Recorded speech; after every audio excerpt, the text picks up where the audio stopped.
안녕하세요, 정욱입니다. 북카페 라파엘에 오신 것을 환영합니다. 본격적으로 그 코스타리카에 대한 이야기가 전개되고 있어요. 특히 이제 아름다운 그 코스타리카의 자연환경, 그리고 친환경 국가 코스타리카, 그리고 커피. 전 세계 최고 품질이라고 제가 감히 말씀드릴 수 있는 코스타리카의 커피, 이런 이야기들이 계속 전개되고 있습니다. 코스타리카는요, 스페인어를 당연히 사용하는 나라입니다. 예전에 아메리카 전체가 다 스페인의 이제 식민지였죠. 그 이제 서구 열강들이 전 세계 곳곳을 그 식민지화하고 그 식민지로부터 여러 가지 물자나 농산물 등을 수탈하고 이런 이제 제국주의, 팽창주의의 그 시작이 바로 이제 스페인이었다고 할 수 있어요. 스페인, 포르투갈, 그리고 그 다음에 이제 영국, 프랑스, 네덜란드가 뛰어들었죠. 스페인은 대충 오늘날 미국의 그 남쪽 한 3분의 1, 그러니까 미국 전체 땅의 약 3분의 1 크기 정도 아래쪽으로요. 그게 다 스페인 땅이었어요. 멕시코, 그 아래 과테말라, 온두라스, 엘살바도르, 니카라구아, 코스타리카, 파나마, 바로 파나마 운하가 있는 곳이죠. 그리고 그 아래에 콜롬비아, 베네수엘라, 에쿠아도르, 또 페루, 칠레, 볼리비아, 아르헨티나, 파라과이, 우루과이, 이 모든 땅이 다 스페인 땅이었습니다. 정말 어마어마한 영토를 거느린 대제국이었죠. 세계 최초의 해가 지지 않은 나라였어요.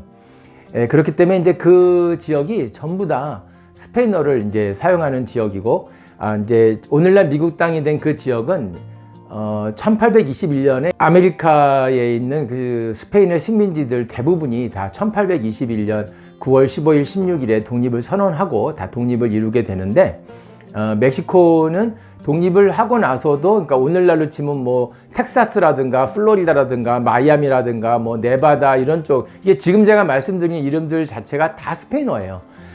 그 지역이 다, 캘리포니아, 로스앤젤레스가 있는 캘리포니아 다 마찬가지죠. 이제 스페인 땅이었다가 멕시코가 독립하면서 멕시코 땅이었는데, 멕시코가 다 이제 그 미맥 전쟁에서 패하면서 그 땅을 다 미국한테 빼앗기게 된 것이죠. 근데 어쨌든 전부 다 스페인어를 사용하는데, 그러면 어느 정도의 차이가 있을까요? 본토 스페인어와 그 아메리카에서 사용하는 스페인어, 또는 아메리카에서도 북아메리카에 있는 멕시코, 또 중앙아메리카에 있는 코스타리카, 엘살바도르, 니카라구아, 과테말라, 온두라스 이런 지역에서 사용하는 스페인어, 또 카리브해에 있는 도미니카 공화국이나 쿠바에서 사용하는 스페인어, 그리고 또 남미에 있는, 남아메리카에 있는 아르헨티나, 칠레, 파라과이, 우루과이, 볼리비아, 페루, 콜롬비아, 베네수엘라, 에쿠아도르 이런 나라들에서 사용하는 스페인어, 어느 정도 차이가 있을까요? 제가 이렇게 말씀드리겠습니다. 그 우리나라는 이제 서울 표준어가 있잖아요. 그 표준어, 물론 서울에도 서울 사투리라고 표현하면 좀 이상한가요?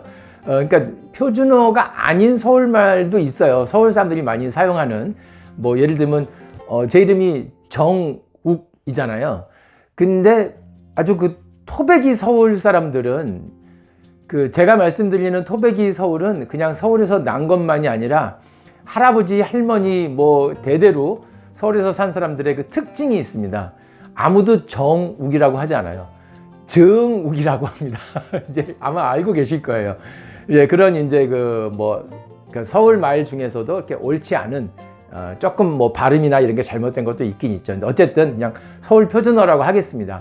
이 서울 표준어와 예를 들면 경기도, 유사한 듯 약간 차이가 있어요. 또 서울 표준어와 충청도, 차이가 좀 많아지죠. 서울 표준어와 강원도, 강원도 또 어떻더래요? 이런 발음이 있고요. 또 서울 표준어와 경상도, 전라도, 확연히 차이가 납니다. 제주도 더 차이가 많이 나고요. 제가 말씀드리고 싶은 건 이겁니다. 우리나라는 이제 그 어떤 그 작은 땅덩어리지만 그 지형이라든가 산 또는 산맥 이런 거에 의해서 지방색이 강하고, 그리고 이제 그 지방마다 특유한 같은 한국어를 사용함에도 불구하고 억양과 그런 특징들이 있잖아요. 제가 볼 때는 그거에 비하면 본토 스페인과 예를 들면 멕시코, 또는 본토 스페인과 코스타리카, 본토 스페인어와 뭐 아르헨티나, 또는 저 남쪽에 있는 아르헨티나, 칠레와 저 북쪽에 있는 멕시코의 차이, 이런 거는 우리나라의 그 지방 간의 억양 차이, 뭐 발음 차이, 뜻 차이에 비하면 아무것도 아니다. 그냥 똑같다고 보시면 됩니다. 안 믿겨지시나요?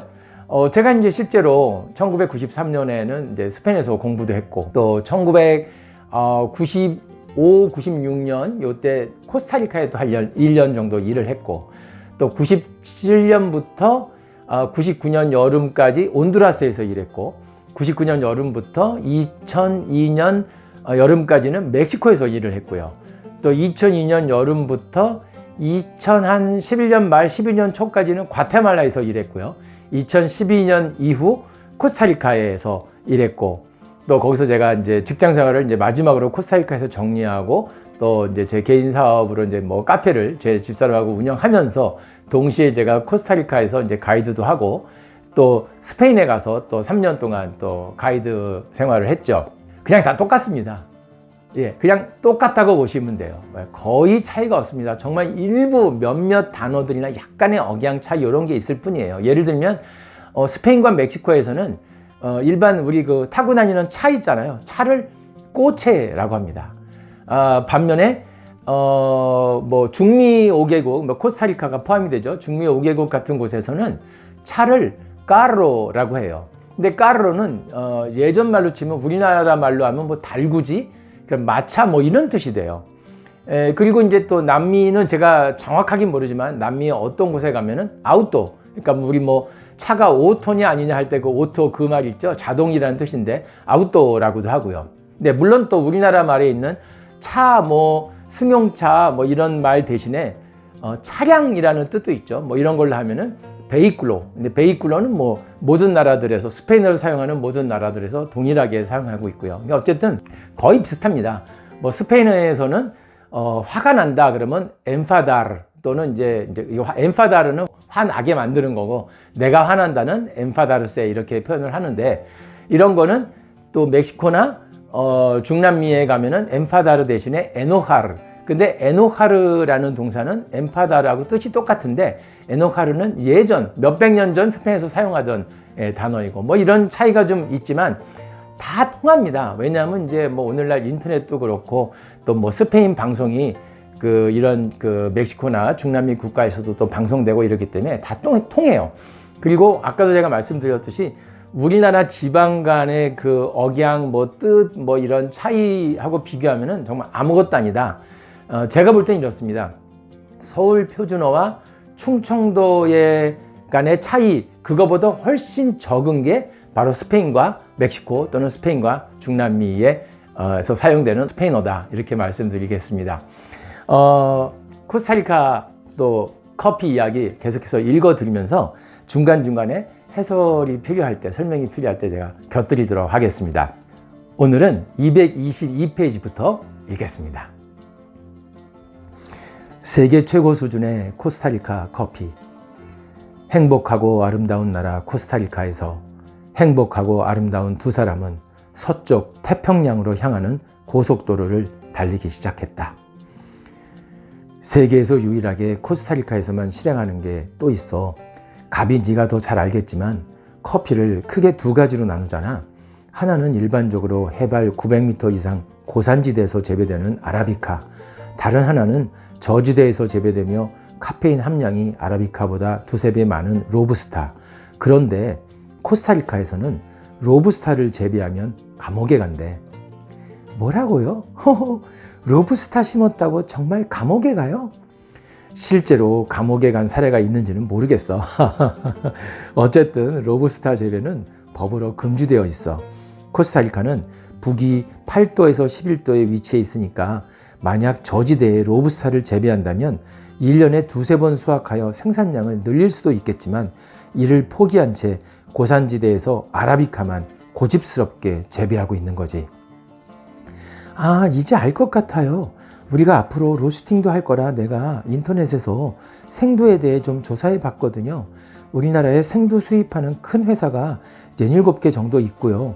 가격은 품질에 따라 다양해요. 그런데 우리가 직접 구매할 수는 없겠지만 뉴욕 선물 시장에서 거래되는 가격이 있더라고요.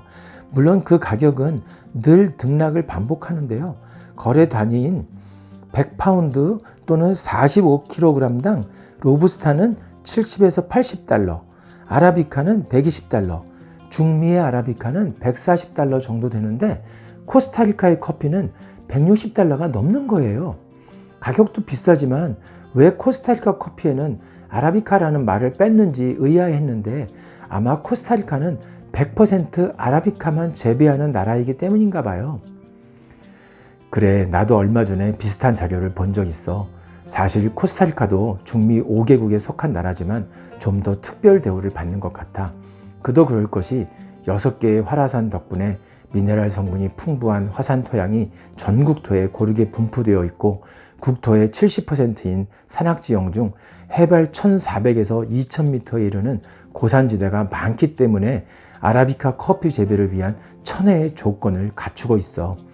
1년에 한 번 10월에서 2월 사이에 수확 시기가 되면 빨갛게 익은 커피 체리를 손으로 따고 대형 수조에서 물 위에 뜨는 불량 체리를 걸러내어 좋은 체리만 다음 공정으로 이동시키는 거야. 그 다음엔 과육을 제거하고 각 체리에 2개씩 있는 씨가 모습을 드러내면 세척 과정을 거치게 되는데 바로 이것을 습식 가공법이라고 해. 코스타리카는 습식 가공법을 고수하고 있어서 전문가들로부터 완벽한 커피라 칭송받고 있대. 또 일반적으로 커피를 재배하는 나라들에서 아동노동 착취 사례가 보고되는 것과는 달리 고등학교까지 무상교육을 실시하고 있는 코스타리카는 아동노동을 철저히 금지하고 있지. 이런 장점들 덕분에 코스타리카 커피는 한마디로 세계 최고 수준의 커피를 할 수 있고 그래서 뉴욕 선물 시장에서 비싼 가격에 거래되고 있을 거야. 네, 잠깐 설명해 드리겠습니다. 우리나라가 이제 국토의 70%가 산악지형이라고 하잖아요. 네, 코스타리카도 똑같습니다. 코스타리카 국토의 70% 정도가 이제 산악지대인데, 그 중에는 뭐 3,000m가 넘는 지역도 있고요. 그리고 이제, 물론 이제 커피는 그렇게 높은 곳에서는 재배되지 않습니다. 그리고 이제 대부분 뭐 수도 산호세 같은 경우는 해발 한 1150m 정도에 위치해 있고, 저희가 살던 곳은 산호세 이제 외곽에 뭐 좀 괜찮은 동네였는데 그곳은 뭐 해발 한 900m 또 조금 낮은 지역도 있고, 물론 해안가로 가면은 해발 뭐 3m, 5m, 10m 정도밖에 안 되는 곳이겠죠. 굉장히 다양합니다. 근데 이제 뭐 책 내용 중에도 나오지만요. 이제 보통 아라비카는 해발 고도가 한 800, 900m 정도는 넘어가야 아라비카가 재배됩니다. 그리고 저지대에는 로부스타가 재배돼요. 제가 그냥 장난으로 저지대에서 재배되는 저질 커피 로부스타라고 이제 표현하기도 하는데, 커피를 재배하고 또 그걸 수확하고 그걸 가공하고 관련된 모든 일을 하시는 분들께 로부스타인가 아라비카인가를 떠나서 모든 분들께 감사드립니다. 그런데 어쨌든 로부스타가 아라비카보다 카페인 함량이 한 2~3배 정도 많다고 해요. 뭐 그것도 또 품종에 따라 조금씩 다르겠지만요. 근데 뭐 어쨌든 우리가 카페인을 섭취하기 위해서 커피를 마시는 거거든요. 그러니까 제가 정확하게는 모르겠는데 아마 이제 그 카페인은 이제 영어고 스페인어로는 카페이나라고 해요. 카페이나. 카페이나는 카페에 있는 것이라서 카페이나라고 아마 했을 겁니다. 그러니까 결국은 카페인을 먹기 위해서 카페, 즉 커피를 우리가 마시는 거기 때문에 카페인 함량이 어쩌고 저쩌고 얘기하는 것도 좀 우스운 얘기일 수도 있습니다. 근데 어쨌든 또 지나친 그 카페인을 마시는 것은 또 좋지 않은 것 같고, 근데 커피는 마시고 싶고, 그래서 제가 권장드리는 것은 로부스타 종보다는 아라비카를 우리가 마셔야 하는데 어떻게 아냐는 거죠. 간단히 말씀드리면 로부스타는 주로 인스턴트 커피에 많이 사용됩니다. 그러니까 뭐 물에 타먹는 커피, 뭐 캔커피, 자판기 커피 등등 이런 거는 다 그냥 로부스타로 만들었다고 보시면 될 것 같아요. 그리고 또 우리가 이제 일반적으로 가는 이제 카페에서 그 우리가 이제 커피를 마시면 과연 이거는 그럼 로부스타일까 아라비카일까 저도 모릅니다. 그런데 보통 블렌딩을 해요. 블렌딩을 해서 이제 로스팅, 즉 이제 커피를 볶잖아요. 그런 과정에서 아마 이제 많은 업체들이 로부스타 종과 아라비카 종을 섞을 거예요. 섞어서 더 좋은 맛을 만들어낼 수도 있고, 그리고 이제 또 간혹 보면은 왜 싱글 오리진 뭐 이런 표현을 씁니다. 이건 뭐냐면 어느 한 지역이나 그 또 한 지역의 한 농장 것만 사용했다는 것이죠. 그래서 싱글 오리진이라는 표현을 사용하기도 해요. 근데 뭐 어느 게 좋다 나쁘다 이렇게 표현할 수는 없고요. 자기 기호에 맞춰서 입맛에 맞춰서 드시는 게 좋을 것 같아요. 다만 로부스타가 많이 섞여 있는 커피거나 하여튼 뭐 로부스타로 만들었거나 이런 커피는 카페인 함량이 좀 많으니 잘 조정해서 드시면 좋겠습니다. 그리고 커피는 북위 20도와 남위 20도, 즉 북위 20도, 적도, 남위 20도 이 사이에서 재배됩니다. 그런데 예를 들어서 멕시코 커피가 좋다는 말 들어보셨나요? 아마 거의 없으실 거예요.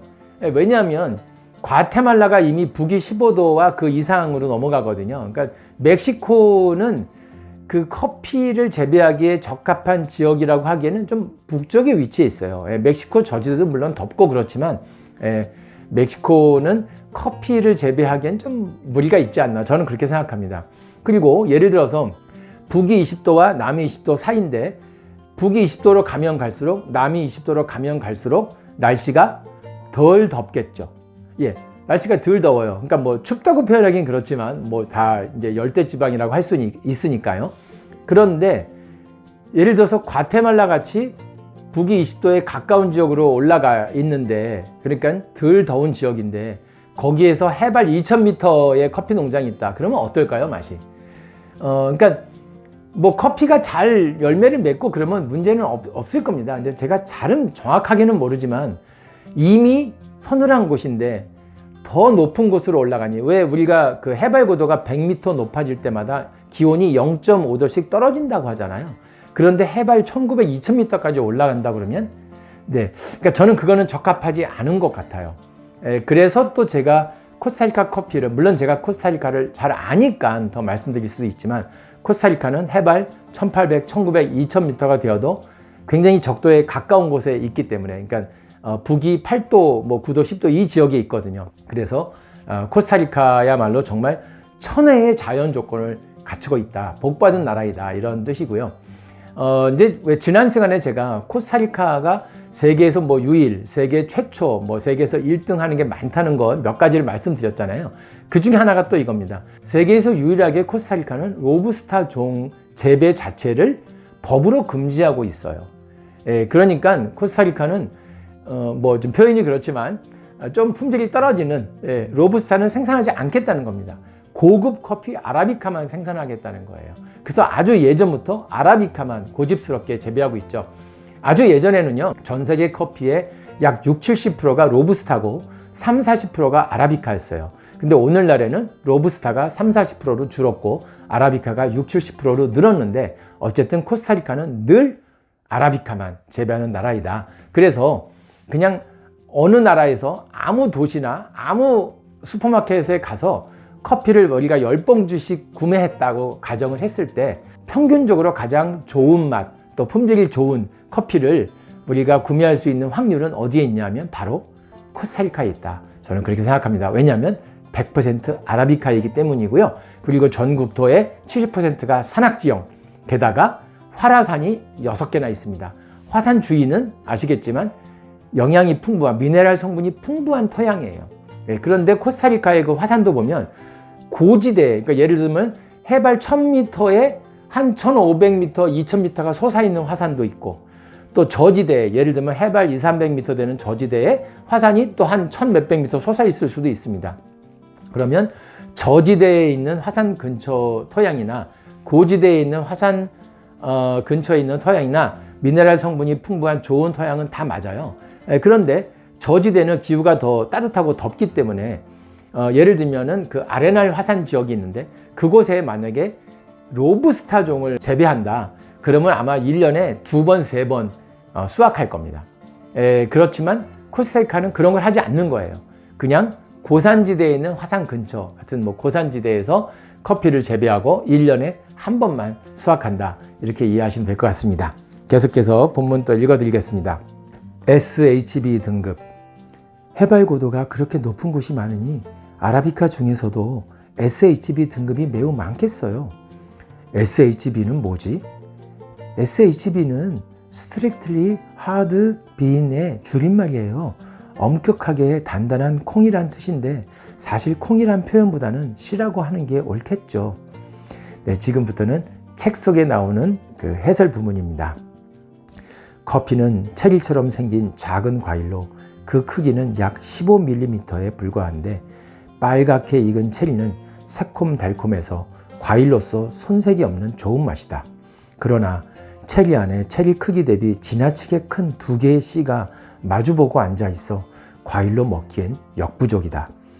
우리의 손이나 입이 수고한 만큼 적당한 양의 과육이 우리의 입을 즐겁게 해주어야 하는데 커피 체리는 우리의 수고에 비하면 그 양이 너무 적다.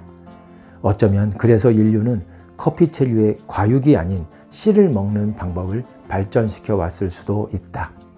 커피는 북위 20도에서 남위 20도 지역, 즉 열대지방에서 재배되는데 아라비카는 일반적으로 해발 900m 이상의 고산지대에서 까다로운 조건 하에 재배된다. 열대지방인데 고산지대이므로 햇볕은 매우 뜨겁지만 날씨는 그리 덥지 않고 우기와 건기가 존재하는 지역이다. 바로 이러한 지역에 해발 1200m가 넘는 곳에서 재배된 커피를 SHB 등급으로 분류하며 1100에서 1200m를 GHB 등급, 900에서 1100m를 HB 등급이라 한다. 해설을 읽고 있는데 잠깐 또 해설을 곁들이면 SHB는 조금 전에 말씀드린 것처럼 Strictly Hard Bean, 엄격하게 단단한 콩. 근데 콩이라는 표현은 틀렸습니다. 근데 어쩌다 보니 그냥 영어로 이름을 붙일 때 콩이라고 표현한 것 같아요. 그리고 GHB의 G는 굿이에요. 좋다는 얘기죠. 그러니까는 strictly, 엄격하게 단단한 콩은 아니지만 그냥 좋은, 좋고 딱딱한 콩이다. 이렇게 이해하시면 될 것 같고, HB 등급은 그냥 hard bean, 그래서 그냥 딱딱한 콩 이렇게 이해하시면 되겠습니다. 그러니까 뭐 GHB, HB 이런 건 사실 중요한 건 아니고요. SHB 정도는 기억해 두시는 게 좋을 것 같아요. SHB 등급이라고 써 있는 원두면은 좋은 커피입니다. 그리고 SHB라고 써 있으면은 당연히 아라비카예요. 로부스타는 저지대에서 생산되기 때문에 SHB는 해발 1200m 이상이라고 말씀드렸습니다. 그러니까 SHB는 무조건 아라비카다. 거기에 코스타리카가 원산지라면 그냥 무조건 사십시오. 주저하지 말고 구매하시기 바랍니다. 계속해서 읽겠습니다. 열대지방의 해발 1200m가 넘는 고산지대에서 낮과 밤의 일교차가 심한데 낮에는 뜨거운 햇볕에 커피 체리도 뜨거워진다. 반면에 밤에는 순식간에 식어버린 흙과 차가운 대기에 의해 커피 체리가 차가워진다. 당연히 체리 안의 씨도 뜨거워졌다 차가워졌다 매일 반복된다. 마치 대장간에서 쇠를 담금질하듯이 씨가 단단해지는 것이다. 하드, 즉 단단하다라는 단어는 이런 이유로 사용되는 것이며 단단할수록 맛과 향이 뛰어나다. 저지대에서 재배되는 로부스타는 이러한 등급이 책정될 수 없는데 씨가 단단하지 않고 작으며 과일의 향이라던가 단맛 또는 신맛의 조화가 없어 주로 인스턴트 커피 또는 블렌딩에 사용된다.